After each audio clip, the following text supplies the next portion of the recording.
mal wieder unterwegs und natürlich an der Rennstrecke. Ein Klassiker, das 24-Stunden-Rennen am Nürburgring. Und ich habe einen ganz speziellen Gast heute, der Teilnehmer ist, der selbst hier fährt. Und das ist Carlos Tavares. Herzlich willkommen. Very warm welcome, Carlos. Guten Tag. Guten Tag. Thank you. You are, in your normal life, the CEO of Stellantis. So that's a rather demanding job, I guess. Well, what brings you in your free time as a kind of a relaxation period to the Nürburgring? You are right. It's quite relaxing to be here. And over my last 40 years of professional life, which happens to be also 40 years of racing, I have always made it very clear that I want to manage my balance of life. My balance in life is about family, leisure, in my case, motorsports, and job. And I'm so happy to be here in the Nürburgring because this is the fantastic track that everybody knows. Motor racing is something that is happening in Stellantis in very different ways. Was there always a concept behind it? Or was it kind of a, okay, now I got it all in one bag and now let's try to get some order in it? First of all, we have to protect the company from the fact that the CEO is addict of motorsports. We are in motorsports because we believe it is a very efficient marketing tool. And it's the best way to protect motorsports is to keep it that way. Keep motorsports an excellent marketing tool. Because all the brand CEOs, they have to make decisions on where they put their marketing dollars. So it's very important that if we are really passionate about motorsports, that we understand that motorsport is a marketing tool compared to TV or newspapers or digital campaign or motor shows or whatever you want to imagine. And that's the reason why we need to take care of the viewers, the spectators, the fans, so that we can have this impact that is going to give a good sense to the investment we are doing. And within motorsports, we can calculate the ranking of the different disciplines to see what is the most impactful. And we try to keep a very good rationale about the way we make decisions so that we are far away from the passion of the CEO. And that, I think, is the right approach in the future of motorsports. However, there are a few other issues around motorsports that you have to be careful of, which is the CO2, the emission, the sustainability. So what's the Stellantis plan on that subject? Because a few years ago, or a couple of years ago actually, it was a big danger for motorsport to actually survive in the future. So what is the strategy, the Stellantis strategy on that target? It's a very important point, and thank you for raising that point. Actually, the racing on the track is 10% of the carbon footprint of the event. The 90% is about logistics, is about what is happening around the track. But the race itself is 10% of the carbon footprint of the motorsports event. Let's not focus only on the racing cars. Let's focus on the events and see how we can improve the 90% carbon footprint that is not related to the cars on the track. That's point number one. The point number two is that indeed, motorsports is a very good friend of the greens because it's going to accelerate the development of the clean technologies that will help to accelerate the fixing of the global warming issue. That's the reason for which, for instance, Stellantis has two brands from next year in Formula E, is to accelerate our mastering of the electric technology development. And that can be the case in many other disciplines. I fully agree with the fact that the test ground motorsport is fantastic. And the combination is very rare because if you do, say, your tests in a laboratory, nobody sees it. If you make it in public, sure, you can actually show to the world, hey, look, this is what we've done.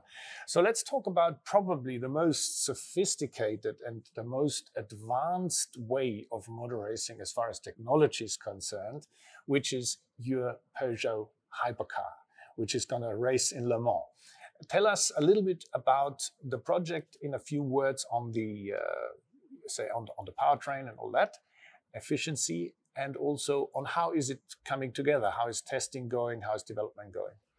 Well, it's a really a fantastic project because we are going to be facing big names of the automotive industry. It's going to be absolutely exciting from next year to be racing against Toyota, against Ferrari, against Porsche. That's going to be a fantastic fight. So for the fans and for the viewers, this is going to be exciting, I can tell you. Right now, they are making tests and tests and tests to try to break the car.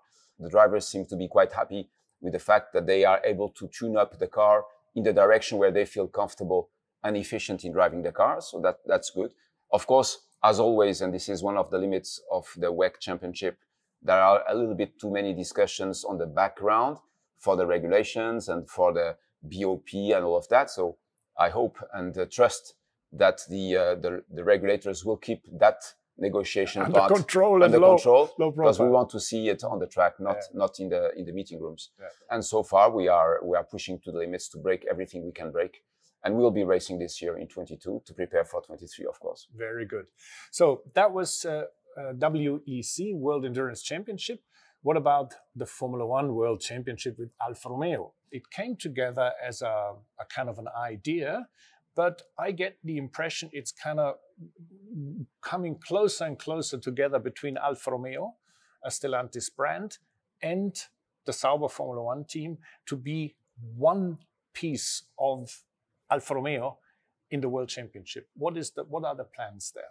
I'm so happy that you feel that way, because this is exactly what I feel also. So the first priority was to fix the business model and bring Alfa Romeo to a profitable brand, and then to accelerate on the electrification of the brand. If not, the brand will disappear in the current context. And I must say that since Valtteri Bottas came to the Formula One team, we changed gears.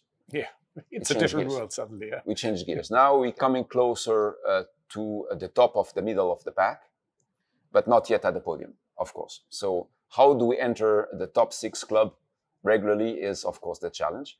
So we'll keep on working. Of course, the change in regulations was helpful because it levelized the starting point of everybody. And we expect the cost cap to give a chance to mid-size teams, because if we don't have the cost cap, then we need to have BOP, and we don't want BOP in Formula One. No, I agree. I fully agree. So you have with Maserati and with Techeetah, you have 2 teams. What are your plans? How are you going to position them? Because it's 2 very different brands and two very different teams, obviously. Sure. DS Automobile is the unique French premium brand of Stellantis, and Maserati is the unique luxury brand of Stellantis. So both will be using the same knowledge, the same expertise that led DS Automobile to win twice the World Championship. So that's a synergy that is offered by the merger between FCA and PSA with Stellantis. Now we can bring to Maserati a good way to be competitive. We love it because we learn a lot about electrification. You know, the efficiency rates of the motors, the way we manage the energy, which is a big deal, as you know, in Formula E. All of this is good knowledge that we are now bringing to the production cars to make sure that we offer our customers the best possible range for a given amount of energy in the car and the best possible performance. Actually, when you drive an electric vehicle, I'm sure you have done a lot, it's a better car than an internal combustion engine vehicle, which is surprising for our viewers. But I can tell you, it's a better car. Takeoff acceleration is better. Yeah. Height of the center of gravity is much lower, so the car corners better. And the smooth off ride is much better than an ICE. So at the end of the day, it's a better car. No discussion on that. The problem is that when all the cars will be electrified, on average, each of those cars will be between 300 and 500 kilograms heavier, which means 300 to 500 kilograms more raw materials. And then the question is, where are those raw materials coming from?